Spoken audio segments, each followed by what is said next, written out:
Thank you, Rich. Now, last week I was in another kind of campus. I was in Cincinnati at a large manufacturing campus, and I was getting them very excited about mobile enterprise and all the good things that Mitel does.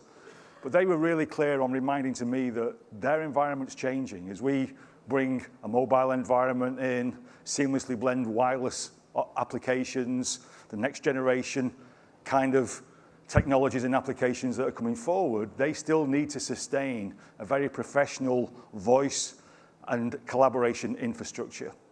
So what I'm really delighted to announce today is that we have two new products, an advanced performance monitoring and analytics and mass notification tool that will really help our clients prevent problems in the future. Mitel Performance Analytics monitors and manages advanced performance for both enterprise and cloud environments. It proactively detects and addresses performance problems before they impact the user.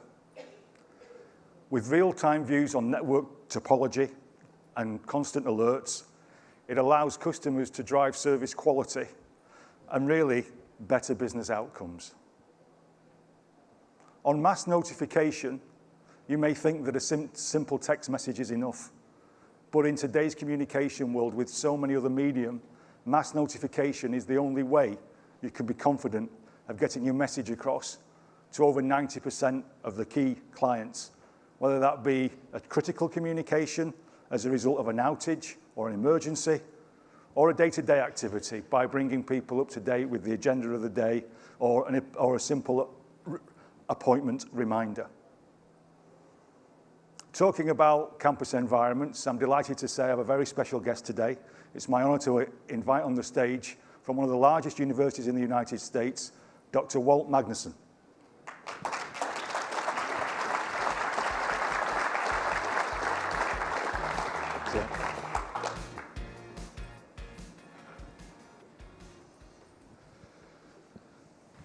So, Walt, great to see you here.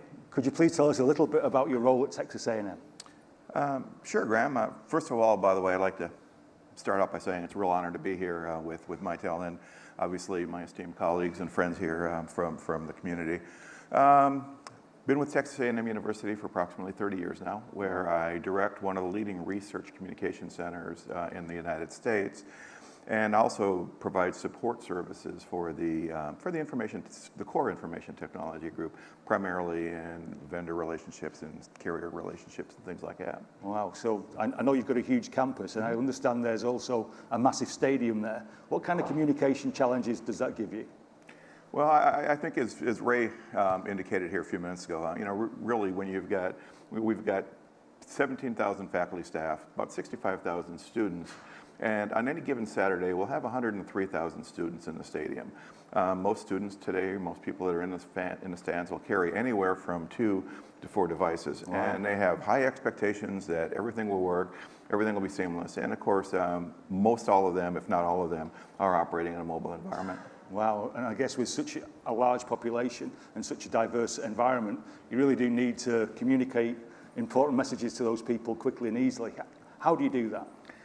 Yeah, I mean, things like emergency communications, and as you said, really kind of sending any kind of information out. We adopted early on kind of a multifaceted system. We call it Code Maroon. Most universities have branded their emergency notification systems. We call ours Code Maroon. But the concept is we send information out in several different ways. No one system is infallible. No one system is going to provide 100% delivery. But we feel pretty confident that we're getting 100% delivery through the use of text messaging, through the use of SIP-based speakers in the ceilings, by integrating with annunciation panels and fire alarm systems. Wow. And then the 5% that don't get the message directly, we refer to that basically as a Paul Revere effect. So if you didn't hear it directly, you're probably going to hear it from someone that has. That's great. And again, what's great is there's so many different devices that you can connect to in one time. So, as you've heard us talk today a lot about millennials, I guess your world is literally surrounded by them. So how do you see technology evolving in that environment? Well, that's actually, working with the millennials that is the most rewarding. That's the funnest part of my job. That even keeps old guys like me a little bit younger. But what really ends up happening is they come to the campus environment, they bring new ideas, new concepts, and they come with a pretty high level of expectations. So, you know, in this day and age, if you're going to remain relevant, you've got to really stay ahead of the curve. You have to anticipate what they're going to want and provide it, because, you know, they're used to an environment where if they don't get it from you, they're going to get it from someone else. So it's pretty important. Wow. And I'm told you're one of the founding fathers of Internet 2. So could you tell us a little bit about how you see that evolving and the communication challenges that go with that? Yeah, I mean, being one of the founders from anything, basically.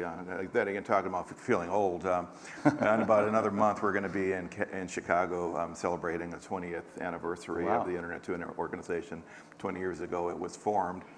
But you know, the concept of Internet 2 is it's a community organization. So the idea is it's leading 229 research universities in the United States that are direct members, and actually most higher education entities in the entire U.S. And there are global affiliates that operate, are currently members. It's a community. So we are able to take ideas, we're able to take concepts, we're able to work together, we're able to share information, we're able to, when we want a service, when we need a service, often we're able to help design it rather than wait for the service providers to come to us and say, this is what we're going to do.